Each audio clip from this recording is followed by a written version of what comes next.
Entramos a la etapa de análisis de lo expresado por el candidato del Partido de Avanzada Nacional, Juan Guillermo Gutiérrez. En atención a los planteamientos de los colegas, yo diría que es una ingenuidad de un empresario que quiere saltar a la esfera pública. Se nota muy claramente, digamos, que sus planteamientos son desde la perspectiva desde fuera del Estado. Y ve claramente las problemáticas y hace algunas propuestas, pero hay mucha ingenuidad en sus planteamientos. En rescate de sus planteamientos sí me parece que hay mucha consistencia. Desde la elección anterior él mantiene el mismo discurso, casi los mismos planteamientos, ha sido muy consistente en lo que ha venido defendiendo en el debate público. Sin embargo, no hay que lograr guardar ciertos equilibrios. La experiencia en el manejo de lo público no necesariamente puede descansar sobre el éxito empresarial. Y el otro elemento que creo que es importante, nuevamente bajar el discurso a un nivel mucho más coloquial, mucho más popular, porque muchos de los planteamientos que tienen lógica todavía están en esa etapa de construcción conceptual, como lo refería Filipo.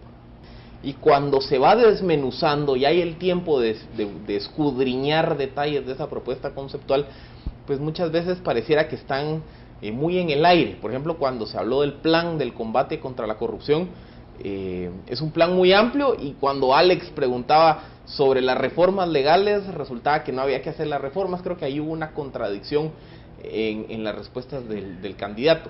Mi percepción, como le digo, y no es exclusiva de este caso, sino en general, es que muchas veces es fácil enumerar grandes propuestas conceptuales sin aterrizar cuánto es su costo presupuestario, qué reformas legales que necesito implementar para hacerlas posibles, qué cambios de política pública tengo que hacer. O sea, todavía a nivel de oferta política tenemos una oferta política que se queda mucho en lo general y que no desmenuza realmente todas las implicaciones y todas las necesidades que se tendrían que atender para hacer posible esos conceptos generales. Alejandro. Por ejemplo, en el tema de seguridad, y eso hay que decirlo muy claramente, aquí se está llegando a extremos donde a cada quien se le ocurre algo. Y por ejemplo, esto de las policías regionales o departamentales o municipales, que no solo es este partido, sino que hay otros partidos lo que le han puesto, ese es precisamente el germen de la violencia en México.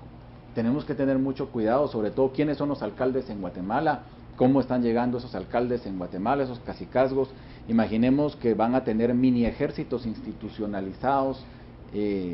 Recordemos lo que pasó en Mazatenango, lo que pasó en Mazatenango y el crimen que todavía está impune, etcétera, etcétera. Por lo tanto, hay que tener mucho cuidado con eso, y definitivamente de lo que yo pude percibir es que no hay ninguna viabilidad sin un cambio legislativo profundo de parte de ese programa de gobierno. Paola.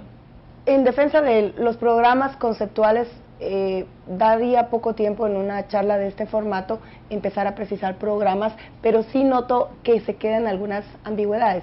Mi crítica va en el sentido de cuando le cuestionábamos todos de cómo él, que pretende posicionarse como un candidato contra la corrupción, va a implementar cambios estructurales para evitar que quien quiera que llegue no ande con las manos desatadas.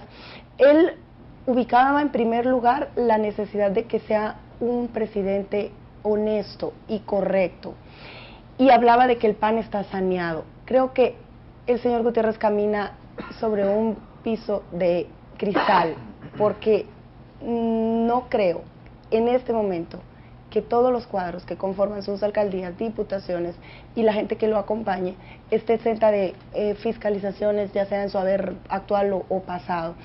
Si él afinca su principal valor en la honestidad, creo que puede resbalar fácilmente en esta campaña electoral. Por el otro lado, creo que hay un problema de credibilidad, y es que si yo le pregunto, como bien hizo Alejandro la observación, a un candidato, ¿qué reformas legales se deben hacer?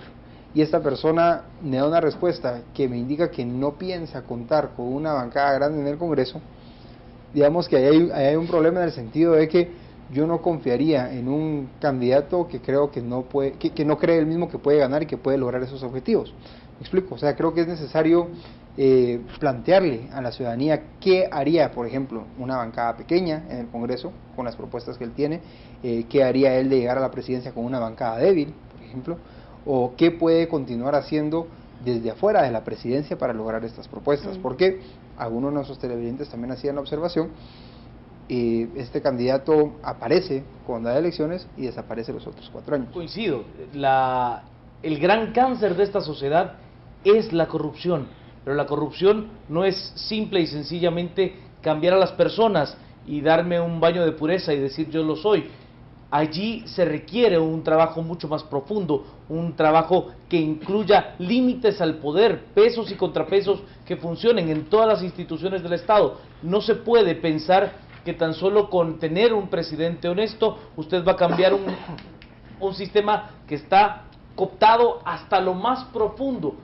Comprar un bolígrafo en el Estado de Guatemala, hay un acto de corrupción, por lo tanto es muy complicado llegar a pensar que tan solo porque una persona honesta llegue a dirigir el Poder Ejecutivo, tanto el Poder Legislativo como el Judicial, por ósmosis se transformará en un sistema que funciona. Creo que es parte del resumen. Les agradezco de verdad, somos Trending Topic esta noche con Destino 2016, también con Canal Antigua, y ha sido un privilegio trabajar para ustedes.